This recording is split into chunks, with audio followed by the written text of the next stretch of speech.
Bismillahirrahmanirrahim. Now today we are going to start our another lecture on the topic of fungi, and from here we are going to start antifungal therapy. That what are different antifungals available in the market, what are their main classes and how they produce their effect, what are their mechanism of action. Now part of difficulty in designing effective antifungal agents lies in the fact that fungi are eukaryotic organisms. So agents that will kill fungi may also have a deleterious effect on human tissue. अब ये बात हम कर चुके हैं कि क्योंकि human cell भी यूकैरियोटिक ऑर्गेनिज्म है, फंगस भी यूकैरियोटिक ऑर्गेनिज्म है, तो बहुत सारी सिमिलैरिटीज़ हैं दोनों में. तो अगर हम यूकैरियोटिक ऑर्गेनिज्म को किल करेंगे ऐसा fungal agent, anti fungal agent बना के, तो हो सकता है कि वो ह्यूमन टिश्यू को भी, ह्यूमन सेल को भी डैमेज करें, यानी उस पर डेलेटेरियस इफेक्ट डालें. So the ideal anti fungal drug should target a pathway और process specific to the fungal cell. तो आइडियल एंटी फंगल ड्रग क्या होगी कि वो ऐसी हो कि जो टारगेट करे फंगल सेल के मेटाबॉलिक पाथवे को या उसके प्रोसेसेस को, और ह्यूमन सेल के पाथवे और प्रोसेसेस को अफेक्ट ना करे. सो इससे ये होगा कि we will reducing the possibility of damaging tissues and inducing unwanted side effects. और जो ह्यूमन टिश्यू जब डैमेज नहीं होगा तो अनवांटेड साइड इफ़ेक्ट्स नहीं आएंगे. Anti fungal agents are classified as in 3 classes. पहली क्लास क्या है? Polyene anti fungal agents.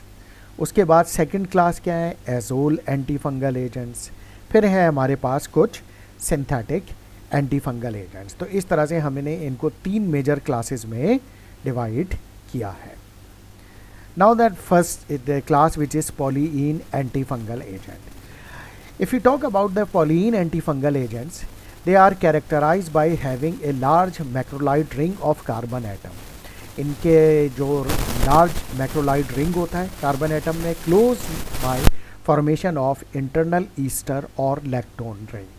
अच्छा, अब इसमें एक है इंटरेस्टिंग चीज़ ये बताता चलूँ कि ये जो मैक्रोलाइड रिंग है पॉलीइन एंटी फंगल में ही मौजूद नहीं होता या लैक्टोन रिंग, बल्कि ये एक एंटीबायोटिक जो कि एरिथ्रोमाइसिन है वो भी मैक्रोलाइड एंटीबायोटिक कहलाती हैं, क्योंकि उनमें भी मैक्रोलाइड रिंग यानी लैक्टोन रिंग मौजूद होता है. तो ये जो पॉलीइन एंटी फंगल हैं ये भी उससे मिलती जुलती हैं मैक्रोलाइड एंटीबायोटिक से, जिसमें एरिथ्रोमाइसिन, एजिथ्रोमाइसिन, टेलेथ्रोमाइसिन और रॉक्सिथ्रोमाइसिन, ये सारी जो एंटीबायोटिक्स हैं ये आती हैं जो कि एंटी बैक्टीरियल एजेंट है. लेकिन बहरहाल polyene anti fungal agent anti fungal agent है.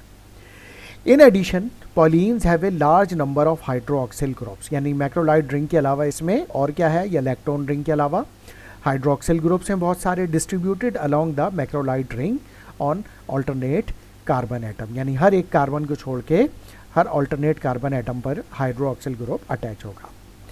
This combination of highly polar and non polar region with in the molecule, यानी इसका जो मैक्रोलाइड रिंग है वो है दरअसल नॉन पोलर, और यह हाइड्रोक्सिल ग्रुप की वजह से ये पोलर बन रहा है. तो पोलर और नॉन पोलर मॉलिक्यूल कंबाइंड है, रेंडर द पॉलीइन एम्फीफैटिक, यानी ये वो एम्फीफैटिक है, यानी ये पोलर नेचर और नॉन पोलर नेचर दोनों तरह से जाहिर करता है. यानी that is having hydrophobic and hydrophilic regions. यानी ये हाइड्रोफोबिक भी है, यानी जो फैट्स में आसानी से डिज़ोल्व हो जाता है, एंड हाइड्रोफिलिक भी है, यानी जो वाटर में आसानी से डिज़ोल्व हो जाता है. In the one molecule which assist solubility in the lipid membrane. तो इसी वजह से ये जो है वो सॉल्युबल भी है वाटर में, एक्वस फ्लूइड में, यानी जो इंट्रासेल्यूलर फ्लूइड्स होते हैं, एक्स्ट्रा सेल्यूलर फ्लूइड्स होते हैं, और लिपिड मेम्ब्रेन यानी बायोलॉजिकल मेम्ब्रेन जो हैं उनको भी आसानी से ये क्रॉस कर सकते हैं. The principal polyenes are amphotericin B and nystatin. यानी इसमें जो मेन ड्रग हैं जो पॉलीइन्स की हैं वो 2 मेन ड्रग्स हैं, एक एम्फोटेरिसिन बी है और दूसरी नेस्टाटीन है. तो ये जो पॉलीइन एंटी फंगल्स हैं हम इसमें हमारे पास 2 एग्जाम्पल हैं, amphotericin B and nystatin. If you talk about the structure of polyene, तो ये हो गया इसका मैक्रोलाइड रिंग एम्फोटेरिसिन बी का, और ये हर कार्बन पे ये अल्टरनेट पे हाइड्रोक्सिल ग्रुप आ गए. तो इस वजह से इस पर जो है ये इसकी पोलर और नॉन पोलर नेचर दोनों है, यानी हाइड्रोफिलिक भी है और लिपोफिलिक भी है. Now, amphotericin B is produced by the bacterium Streptomyces nodosus. अब इंटरेस्टिंग बात ये है कि ये जो एंटी फंगल ड्रग है एम्फोटेरिसिन बी, असल में ये प्रोड्यूस करी जा रही है किससे? एक बैक्टीरिया से जिसका नाम है Streptomyces nodosus, and its activity is due to ability to bind ergosterol, जो कि इसके सेल मेम्ब्रेन में मौजूद होता है, which is the dominant sterol in the fungal cell membrane, जैसे हमने बात की, and consequently increases the membrane permeability by the formation of the pores. तो ये एर्गोस्टिरॉल के साथ जब ये एम्फोटेरिसिन बाइंड होती है तो फिर ये स्टिरॉल को जो है वो जो इसकी रिजिडिटी को कंट्रोल करता है वो कॉम्प्रोमाइज़ हो जाता है और इसकी मेम्ब्रेन में पोर्स बन जाते हैं, जिसकी वजह से इसमें से वाटर या तो लीक आउट होके बाहर चला जाता है और उस वजह से सेल में पानी की कमी की वजह से इसकी डेथ हो जाती है फंगस की, या एक्स्ट्रा सेलुलर जो बाहर अगर जो है वो वाटर है सेल के बाहर तो वो इनसाइड आ जाता है और वो फिर इसकी सेल मेम्ब्रेन रप्चर हो जाती है, बर्स्ट हो जाती है और उसके बाद फिर ये फंगल सेल सर्वाइव नहीं कर सकता। तो ये क्या करता है? दरअसल increase membrane permeability of the fungus cell. तो एम्फोटेरिसिन बी इस तरह से जो है वो अपना इफेक्ट प्रोड्यूस करती है। Amphotericin B can lead to renal damage during prolonged anti fungal therapy. ये इसका मेजर साइड इफेक्ट है कि इसकी नेफ्रोटॉक्सिसिटी है, यानी ये किडनी को डैमेज करता है अगर ये लॉन्ग टर्म इस्तेमाल किया जाए। Amphotericin B is active against a broad range of fungal pathogen and is considered the gold standard against which the activity of other anti fungal agents is measured.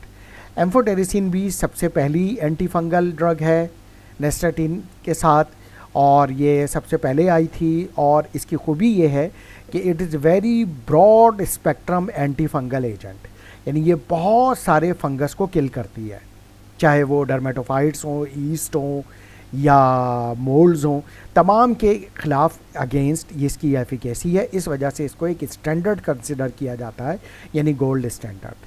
तो इसी वजह से कोई भी अगर नई ड्रग आती है एंटी फंगल एजेंट के तौर पर और वो क्लेम करते हैं कि हम एंटी फंगल एजेंट है, तो उसको कंपैरेटिव एफिकेसी शो करनी पड़ेगी एम्फोटेरिसिन बी से। अगर उसकी एम्फोटेरिसिन बी से एफिकेसी उस जैसी है या उससे बेहतर है तो उसको एंटी फंगल एजेंट माना जा सकता है, क्योंकि वो गोल्ड स्टैंडर्ड से बेहतर या उसके कंपैरेटिव एफिकेसी दे रहा है। लेकिन अगर वो इससे कम दे रहा है एम्फोटेरिसिन बी से तो फिर वो कोई इफेक्टिव एंटी फंगल एजेंट नहीं है। इसके अलावा एम्फोटेरिसिन बी के अलावा जो दूसरा एजेंट है वो है nystatin. Nystatin exhibit the same mode of action as amphotericin B, यानी ये भी दरअसल यही काम कर रहा है कि बाइंड कर रहा है ऑर्गोस्टिरॉल पे, और उससे क्या हो रहा है? Increase membrane permeability of the fungal cell, जिसकी वजह से फंगल सेल किल हो जाता है, डिग्रेड हो जाता है, लेकिन but tend to be of lower solubility, लेकिन इसकी सॉल्युबिलिटी लो है, which has restricted its use to the treatment of topical infection. इसी वजह से इसका यूज़ जो है वो सिर्फ और सिर्फ टॉपिकल इन्फेक्शन के लिए है, क्योंकि सिस्टमिक जो है ये सॉल्युबिलिटी इसकी एब्जॉर्प्शन बहुत पुअर है, तो जिसकी वजह से जो है वो इसको यूज़ नहीं किया जाता। इसको सिर्फ टॉपिकल इन्फेक्शन, यानी टॉपिकल इन्फेक्शन लाइक स्किन के इन्फेक्शन हो गए, ईयर इन्फेक्शन हो गया, आई इन्फेक्शन हो गया, मोस्टली स्किन पे जो होता है फंगल इन्फेक्शन, उनमें नेस्टाटीन को यूज़ किया जाता है। तो ये जो है वो नेस्टाटीन की पर्टिकुलर कैरेक्टरिस्टिक है, और इसका यूज़ जो है वो सिर्फ टॉपिकल है, यानी स्किन फंगल इन्फेक्शन के लिए। Now modes of action of polyene and azole anti fungal agents showing site of action. Although azole anti fungal agents हमने नहीं अभी पढ़े हैं, लेकिन अभी आगे अगली स्लाइड में हम इसी का तस्करा करेंगे।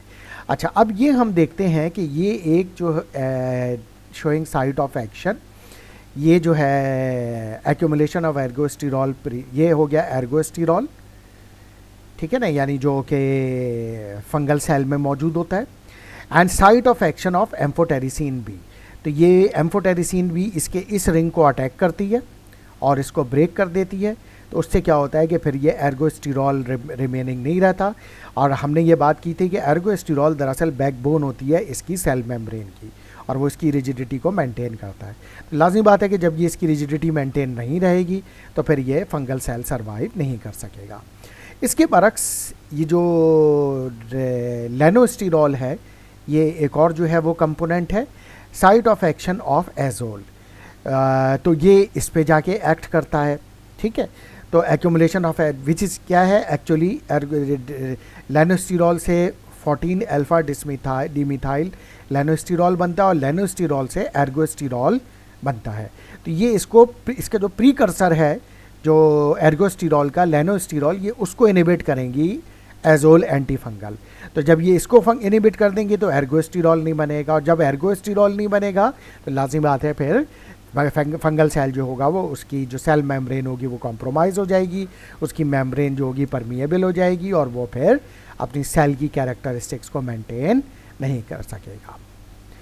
Now azole antifungal agents, the first generation of azole antifungal agents revolutionised the treatment of mucosal and invasive fungal infection. इसकी जो फर्स्ट जनरेशन आई थी एजोल एंटीफंगल एजेंट्स की, इसने एक रेवोल्यूशन मचा दिया, कह लीजिए इसको एक लेमैन लैंग्वेज में तबाही मचा दी। चाहे वो म्यूकोजल यानी स्किन इन्फेक्शन हो या इन्वेसिव फंगल इन्फेक्शन हो यानी डीप इन्फेक्शन हो, fungal infection. And azoles are the still the most widely use group of anti fungal agents. अच्छा, इसकी वजह ये है कि ये इन्होंने तहलका इसलिए मचा दिया, रेवोल्यूशन इसलिए मचा दिया कि पॉलीन एंटी फंगल जो थी उनके मुकाबले में इनके जो एडवर्स इफेक्ट का प्रोफाइल था वो काफ़ी बेहतर था, यानी सेफ्टी प्रोफाइल इनका बहुत बेहतर था। The azole derivatives are classified as, तो इनको क्लासिफाई किया गया दो मेजर क्लासेस में, इमिडाजोल्स और triazoles, on the basis of whether they have 2 और 3 नाइट्रोजन एटम। डेफिनेटली अगर हम इसको देखें तो एजोल एंटीफंगल को, तो इमिडाजोल वो हैं जिनके अंदर 2 नाइट्रोजन एटम है, ट्रायाजोल वो हैं जिनके अंदर 3 नाइट्रोजन एटम है in the 5 membered azole ring. अच्छा, the azole in current and long standing clinical use are clotrimazole, तो जो एजोल एंटीफंगल एजेंट है जो काफ़ी अरसे से इस्तेमाल में है, उसमें क्लोट्रीमेजोल है जो बहुत ज़्यादा कमर्शियली अवेलेबल है, मीकोनाजोल है, ईकोनाजोल है एंड कीटोकोनाजोल है। इसके अलावा new drugs such as itraconazole, fluconazole and voriconazole have important application in the treatment of systemic infection, यानी वही जो इन्वेसिव फंगल इन्फेक्शन है उसमें इनका बड़ा इंपॉर्टेंट रोल है अदर दैन टॉपिकल या म्यूकोजल फंगल इन्फेक्शन। अब हम देखते हैं फिगर 4.3 पे, तो structure of azole, itraconazole, fluconazole, miconazole and ketoconazole anti fungal agents. तो ये हो गया हमारे पास इट्राकोनाजोल का रिंग, ये हो गया फ्लूकोनाजोल का रिंग, ये है हमारे पास मीकोनाजोल का रिंग और ये है नीचे सबसे नीचे कीटोकोनाजोल का रिंग। तो अब इसमें हम देख सकते हैं कि नाइट्रोजन एटम कितने हैं। इसमें अगर हम देखें तो इट्राकोनाजोल में यहाँ 3 नाइट्रोजन है, फिर यहाँ 2 नाइट्रोजन है, फिर ये 3 नाइट्रोजन का रिंग है। ये इसमें फ्लूकोनाजोल में 3, यानी ये ट्रायाजोल रिंग्स हैं, ट्रायाजोल और इमिडाजोल। तो इसमें 2 नाइट्रोजन वाले रिंग इमिडाजोल हैं और ट्रायाजोल रिंग यानी 3 नाइट्रोजन वाले रिंग मौजूद हैं, जैसा कि हमने अभी पिछली स्लाइड में देखा है। तो ये हो गया structure of azole antifungals. Now azoles function by interfering with ergosterol biosynthesis by binding to the cytochrome P450 mediated enzyme known as 14 alpha demethylase। तो ये क्या करती हैं, एजोल फंक्शन क्या करती हैं, एर्गोस्टेरोल का बायोसिंथेसिस, यानी वही लेनोस्टिरॉल से जो फिर आगे चल के वो एर्गोस्टिरॉल बनता है लेनोस्टिरॉल से, तो उस प्रोसेस को ये ब्रेक करती हैं by blocking a enzyme call 14 alpha demethylase. हम एक नज़र फिर देख लेते हैं इस पे, इसके मैकेनिज्म ऑफ एक्शन पे। तो ये हमें ये 14 अल्फा डीमेथाइलेज ये एंजाइम है, ये लेनोस्टिरॉल का है और ये लेनोस्टिरॉल को कन्वर्ट करता है एर्गोस्टिरॉल को। तो इस बायोसिंथेसिस के प्रोसेस को हम इनहिबिट कर रहे हैं। तो इस तरह से जो है ये जो है वो अपना एक्शन प्रोड्यूस करते हैं।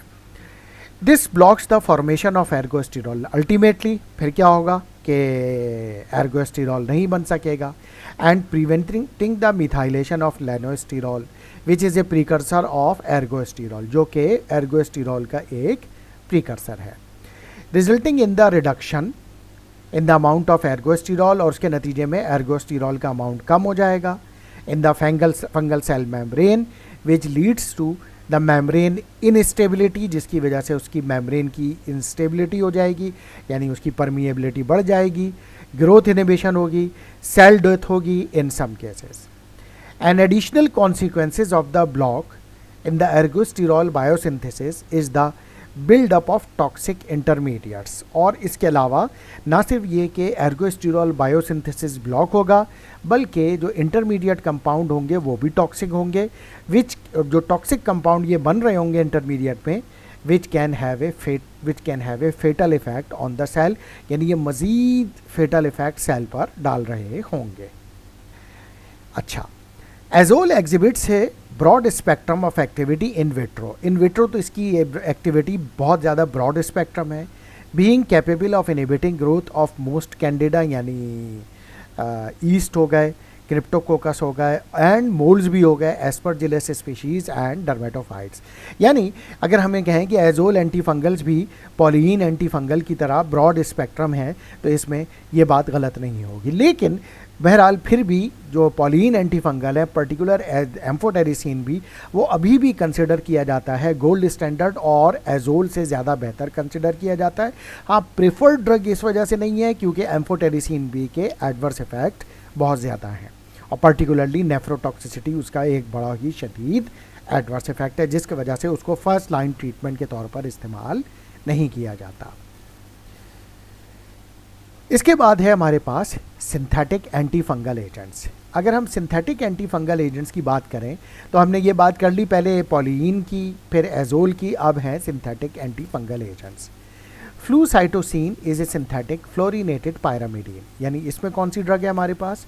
फ्लूसाइटोसिन, जो क्या है, पायरामिडीन रिंग में फ्लोरिनेशन यानी फ्लोराइड आयन ऐड किया गया है।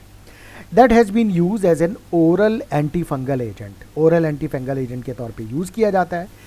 Demonstrate good activity against a range of yeast species like Cryptococcus, Candida species, यानी उसके अगेंस्ट बहुत ज़्यादा इफेक्टिव है।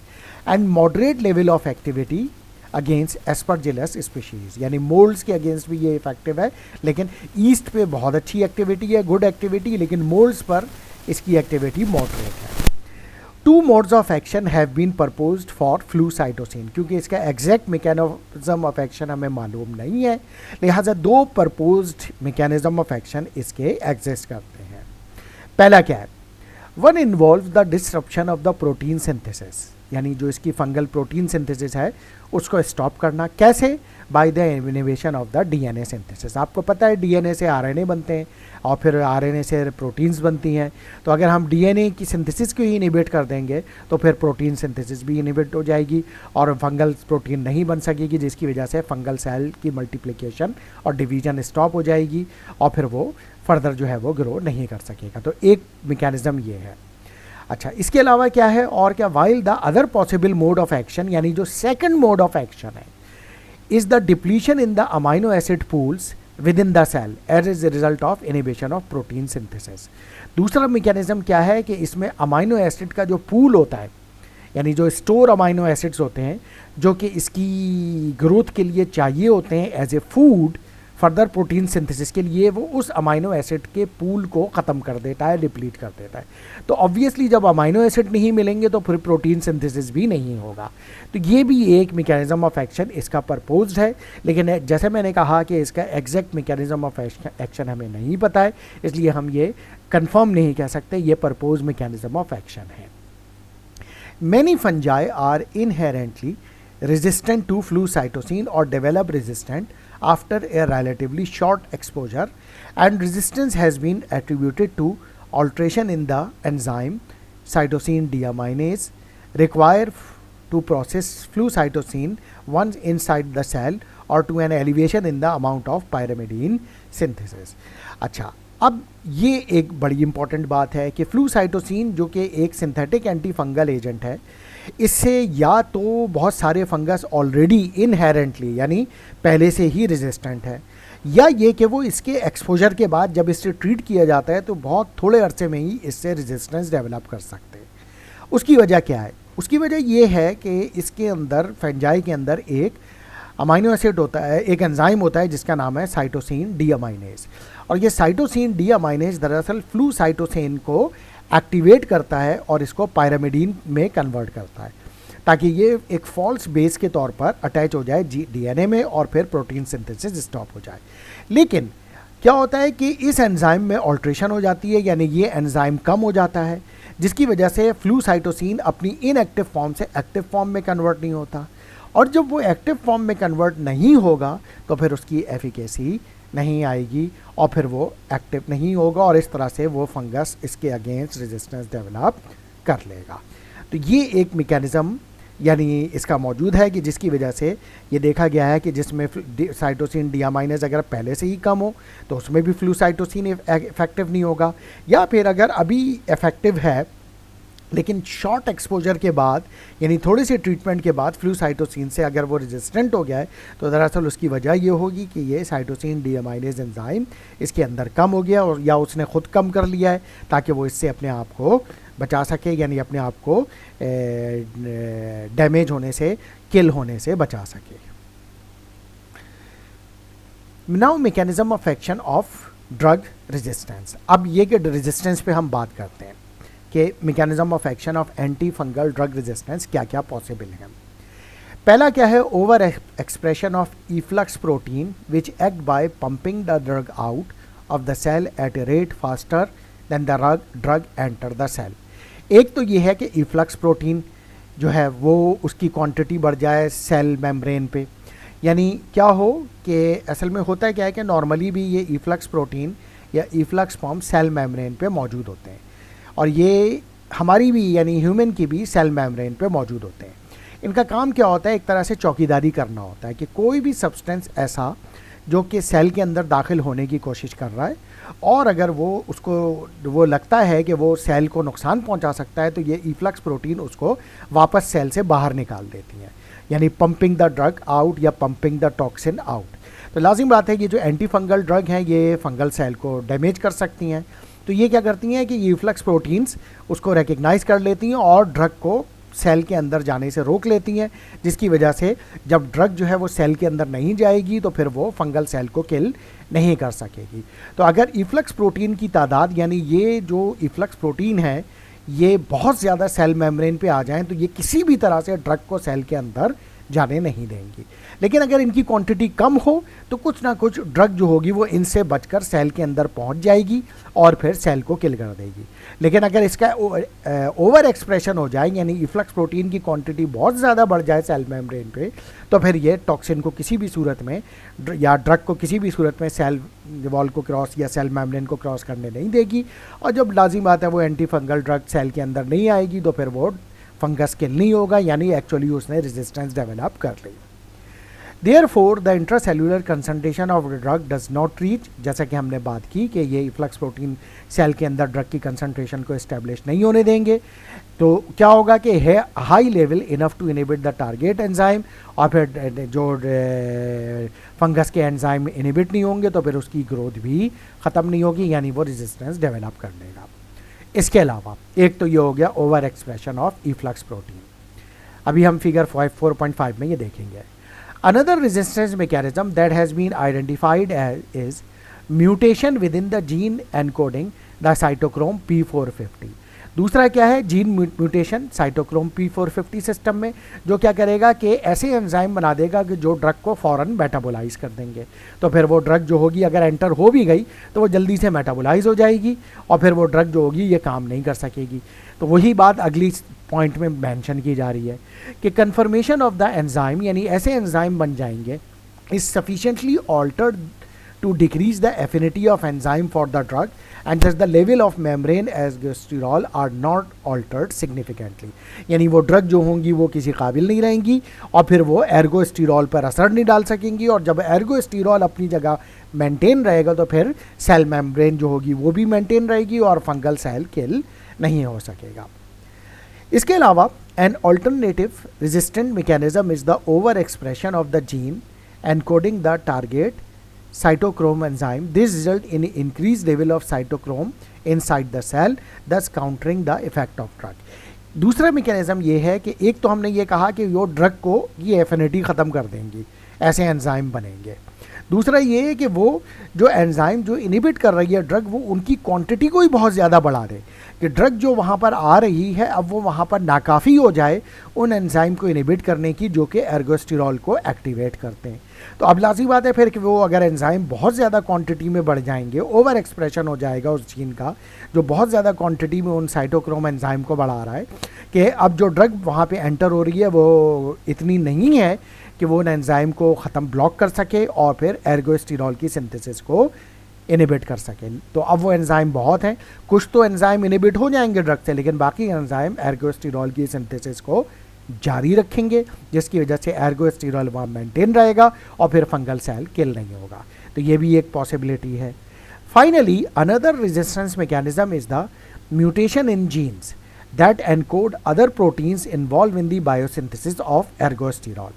These mutations prevent the buildup of toxic byproduct, thus the inhibitory effect of the azole are decreased.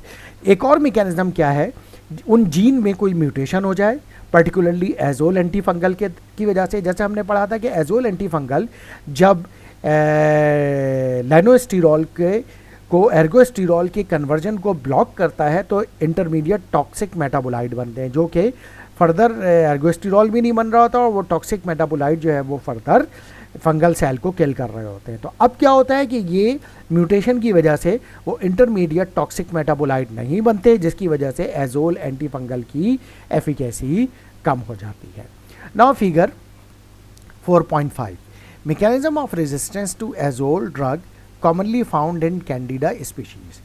A major step in ergosterol synthesis is catalyzed by cytochrome enzyme lanosterol demethylase.